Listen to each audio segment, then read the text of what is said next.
ಅಲ್ಲಿ ಆಗ್ತಾ ಇಲ್ಲ. ನಾವು ವಿಶ್ವಗುರು ಹೇಳ್ಕೊಳ್ಳೋದು ಈಗೆಲ್ಲ ನೆಲೆಗಟ್ಟಿನಲ್ಲ ಈ ಜನ್ ಜಿ ಮತ್ತು ಅದೇ ಕಾಲಕ್ಕೆ ಜನ್ ಅಲ್ಫಾ ಜೊತೆಗೆ CJP ಇವರೆಲ್ಲೂ ಕುರುಗಳು ಇಳಿತಾ ಇದ್ದಾರೆ. ಹೀಗಾಗಿ ಇವತ್ತು ರಾಹುಲ್ ಗಾಂಧಿಯವರು ಇಲ್ಲ ನಮ್ಮ ಮೋದಿಯವ್ರ ಕಾಲ ಮುಗಿಯಿತು ಅಂತ. ಯಾಕಂದ್ರೆ ಇದ್ರ ಜೊತೆಗೆ ರಾಮನ ದುಡ್ಡಿನ ಹೊಡೆದಂಥ ಆರೋಪಗಳನ್ನು ಇದ್ರ BJP ಮತ್ತು RSS ಗಳ ಮೇಲೆ ಇವುಗಳಿಂದ ಹೊರಗೆ ಬರಲಿಕ್ಕೆ ಅವ್ರಿಗೆ ಆಗ್ತಾನೇ ಇಲ್ಲ, ಒಂದರಿಂದ ಹೊಡೆದು ಬೀಳ್ತಾ ಇದೆ.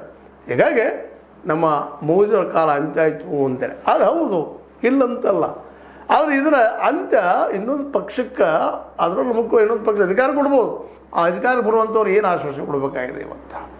ರಾಹುಲ್ ಗಾಂಧಿಯವರು ಹೇಳಿಕೆ ಕೊಡ್ತಾ ಇದ್ದಾರೆ. ಮತ್ತು ಇನ್ನೊಂದು ನಾವು ತಿಳ್ಕೊಬೇಕಾಗಿದ್ದಿಲ್ಲ, ನಮ್ಮ ಮೋದಿಯವರಾತು ಅವ್ರು ಅವರಾತು ಇವತ್ತು ಅವ್ರ ಕೈಯಲ್ಲಿ ಇಡೀ ವ್ಯವಸ್ಥೆಗಳಿದ್ದಾವೆ. ಸಂವಿಧಾನ ಅವ್ರು ಹೇಳಿದಂಗೆ ಕೇಳುವಂಥ ಪರಿಸ್ಥಿತಿ ನಿಲ್ಲಿಸಿದಾರೆ. ಎಲೆಕ್ಷನ್ ಕಮಿಷನರ್ ಅವ್ರು ಹೇಳಿದಂಥ ವ್ಯಕ್ತಿ. ಇವನ್ ನ್ಯಾಯಾಂಗ ಸಹಿತ ಹಸ್ತಕ್ಷೇಪಗಳನ್ನ ನೋಡ್ತಾ ಬಂದಿದ್ದೀವಿ.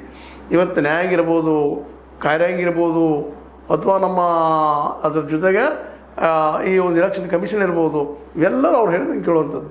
ನಾಳೆ ಒಂದು ವೇಳೆ ಮುಂಬರುವ ಎಲೆಕ್ಷನ್ದಲ್ಲೇ ಒಂದಿಷ್ಟು ಹೆಚ್ಚು ಕಡಿಮೆ ರಾಹುಲ್ ಗೆದ್ದಿಯಂಗೆ ಕಂಡರು ಸಹಿತ ಅವರ ಅಧಿಕಾರವನ್ನು ಸುಲಭ ಬಿಟ್ಟು ಕೊಡ್ತಾರೆ ಇವರು ಅಂತೇಳಿ.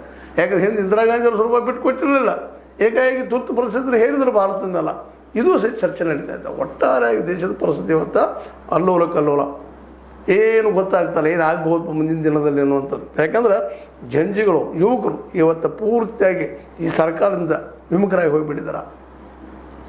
ಅದೇ ಸಂದರ್ಭದಲ್ಲಿ ಇದರ ಸದುಪಯೋಗ ಮಾಡ್ಕೊಳ್ಳೋಂಥ ದಿಶೆಯಲ್ಲಿ ರಾಹುಲ್ ಗಾಂಧಿ ಅವರು ಮುಂದುವರಿತಾ ಇದ್ದಾರೆ. ಬಟ್ ಇದಕ್ಕೆ ಪರಿಹಾರವನ್ನು ಹುಡುಕಬೇಕಾಗಿದೆ ಇವತ್ತು ಅವರು.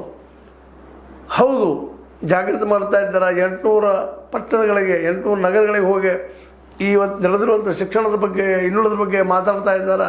ಜಂಜಿಗಳನ್ನು ಮತ್ತು CJPಗಳನ್ನು ಅವ್ರಿಗೆ ಬೆಂಬಲ ಸೂಚಿಸಿ ಹೋಗ್ತಾ ಇದ್ದಾರೆ. ಬಟ್ ಪರಿಹಾರ ಕೊಡುವಂಥದ್ದು ಅಷ್ಟಕ್ಕಷ್ಟು ಕೆಲಸದ. ಯಾಕಂದ್ರೆ ಇದಕ್ಕೆ ಪರಿಹಾರ ಒಂದು ಬಜೆಟ್, ಮುಂಬರುವ ಬಜೆಟ್ಗಳಲ್ಲೇ 25% ಶಿಕ್ಷಣಕ್ಕೆ ದುಡ್ಡಿಡುವಂಥ ಅನಿವಾರ್ಯತೆ ಅದ ಇವತ್ತು. ಅಂದಾಗ ಮಾತ್ರ ಏನಾದರೂ ಎಲ್ಲಾದರೂ ಪ್ರಗತಿ ಕಾಣಲಿಕ್ಕೆ ಸಾಧ್ಯ ಇದನ್ನ. ಅದು ಬಿಟ್ಟು ಈಟಂತ 2-3-4% ಮಾಡಿದ್ರೆ ಸಾಧ್ಯ ಇಲ್ಲ. ಯಾಕಂದ್ರೆ ಇವತ್ತಿನ ಶಿಕ್ಷಣ ಖಾಸಗೀಕರಣದಿಂದ ಕೂಡಿದ್ದರಿಂದಾಗಿ ದುಡ್ಡಿದಂಥ ತಂದೆ ತಾಯಿಗಳು ಮಾತ್ರ ತಮ್ಮ ಮಕ್ಕಳನ್ನ ಉನ್ನತ ಶಿಕ್ಷಣವರೆಗೆ ಅಥವಾ ಒಂದು ಪ್ರೊಫೆಷನಲ್ ಕೋರ್ಸ್ಗಳ ಬಗ್ಗೆ ಕಳಿಸ್ಲಿಕ್ಕೆ ಸಾಧ್ಯ ಇಲ್ಲ. ಇದೆಲ್ಲವೂ ಇವತ್ತು ನೋಡಿ ಬೇಸತ್ತಿರುವಂತಹ ಈ ಬಡ ಮಕ್ಕಳು